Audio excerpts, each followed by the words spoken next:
Hey, what's up? Big Earl, Northtown Sound. At it again. So I've got the No Talent. Ooh. And I've got Rocket. You've seen Rocket. Oh, look what just showed up. Let's see what's going to happen with this one, shall we? So it's another Epi Junior. And this one, serial number there. So I'm assuming that means Korean. I'll have to look up the year later. I really like these guitars. They have good necks, not great necks. Like you know, Rocket's got a bit of a iffy thing on the fretboard. Don't even get me started on the No Talent. I got this guitar from a local dealer at a pretty reasonable price, and I'm gonna really hot rod this one.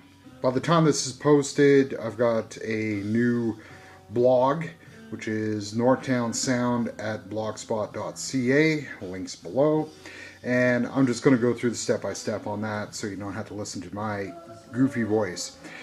We're going to discuss evaluating this thing, and then I'm going to discuss what I'm going to do with this thing. So a couple of things on this guitar caught my eye. First one, ooh, I'm in the glare. Hi, everyone. First thing that caught my eye were these knobs. Weird, beat up, kind of stratty, fendery knobs. Pretty sure those are aftermarket, but they're not in bad shape. Second thing that got me was this pickup. Let me just lay this down again. Obviously cream bevel. This pickup doesn't look right. These screws don't look quite right for an Epiphone pickup, and it doesn't sound like an Epi pickup. It's a little more open sounding. Now, I have come across some decent sounding Epi humbuckers. The one that was on Rocket actually sounded okay, so might be with just a new bevel on it, but we're going to see what that is right away. Then into the bad. They've obviously chewed up these really badly. I've done that to guitars, so a bit of grinding, that should work. I gotta check this bridge out too, because it's not quite looking right for an Epi, although it might be the era. If I can catch it in the light, there are some finishing cracks and gibbles on this. There's a big one right there. Hopefully you can make that out. And on the back, there is the classic seam split. Look right where the window is. Window light's coming in. Classic seam split.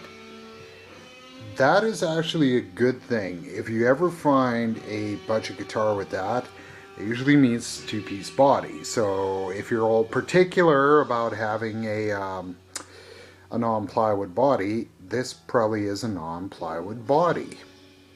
Going up the neck, there's a finish split. There's a little bit of gnarliness over by the nut.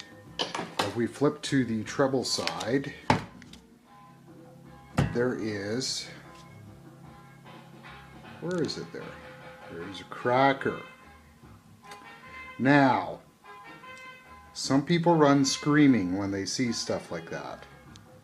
I actually don't. Has this thing taken a tumble? Yeah. How do you tell if that's a death tumble, where we're going to have to talk about major regluing? Pretty simple way. I'm going to try to shoot this one-handed. It's going to be fun. There you go. You can really see it there.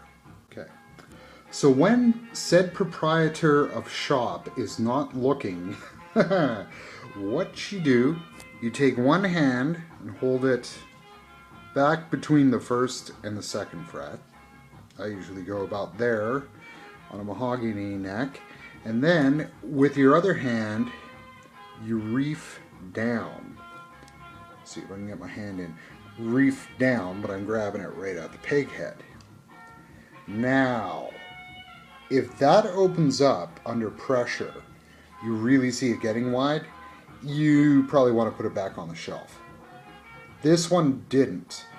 So my guess is this took a tumble.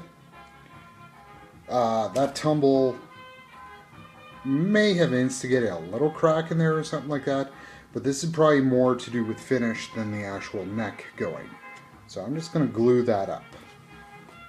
So that's how you do it. If I could demonstrate, and you go reef, reef, and it's not getting any bigger. It's staying the same, so it's not a critical thing. So everybody will tell you about, playing every fret up and down the board to try to figure out the neck. Here's an even easier way of doing it. Get yourself a business card. Hey, it's one of my low-rent business cards. Hey, go figure that. Slap it under the 7th. Mash down at the 15th and at the 1st fret, just like you were using a feeler gauge to figure out relief. And see what the card does. If the card flops out in playing position, too much relief, start setting that neck again. If it really gets crumpled, watch it. And do that up and down the neck. Usually between the 5th and the 12th to see if there's any hump to the neck. So that's a quick way of doing it. So just a business card, that's all you need. So really the biggest problem that I can find with this thing is finish on it. Got that little crack there and the finish is gibbled. So what am I going to do with this thing? Well, I'm going to tell you what I'm going to do with this thing. I've actually been looking for one of these for a little while to mod off pretty extensively. Here's the idea I got in mind. This is low tech. It's low tech, but it works. That's D Boone. This is the Minuteman. Hey D, how's it going? Can't believe it's been 30 years you've been gone. So, but in the middle period of the Minuteman, he used to play this guitar. That looks like that. If I pause it, it's not going to be a good shot. Basically, what that was, if I can do this, here we go. It was a modified Gibson Melody Maker.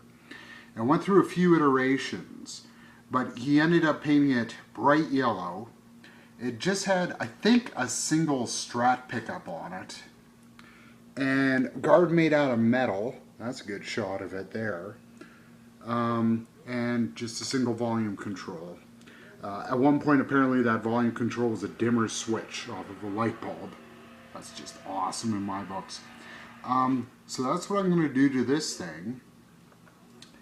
Is I'm going to make it like that, but with a telly pickup on it, because you play tellies after this, so gotta like that.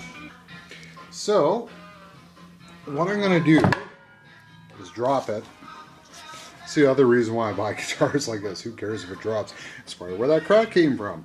I'm going to do a little bit of poking around. Now, like I've said in my other videos, I always get a little paranoid with budget guitars. I don't like their necks not being under tension for long periods of time. So I'm probably going to de-string this and re-string this, but I want to take a look here. I want to take a look in behind here. And got to check out the truss rod. The truss rod works, but it was kind of tight. So what I'm going to do, I'm going to back it off. She's loose now. Almost loose. And I'm going to see what happens to the neck in a couple of minutes here. Okay, and the verdict says said pickup is a mystery. There's a P on it. It's very sloppily potted. They've ratched this. I think this is just some budget aftermarket thing, but it sounds good. Might go into Magpie actually. But that's definitely aftermarket with that cable. There's another thing about this crack.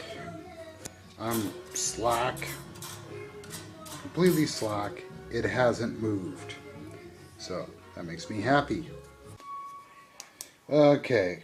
So one of the problems you have with these guitars, there is like no room in the cavity. But these pots work, they're not burnt. So I'm probably just going to haul this harness right out. So you gotta put Jack, debating that.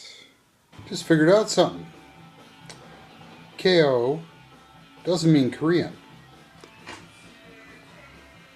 The button says China. Huh. Okay, so what have we figured out? Well, here's 20. So we're stripping this. New guard. The T-style pickup here. I'm going to take this humbucker off, throw it on another guitar, I like it. We're going to keep the wiring harness, probably change these knobs, but I'm going to keep these knobs. The biggest fault with these stupid things, they've got the tuners of shit, so those are coming out. I may strip this neck. I'm a little iffy on that, but we may strip the neck, and I got to touch up that crack in there. How do I explain the dilemma that I have?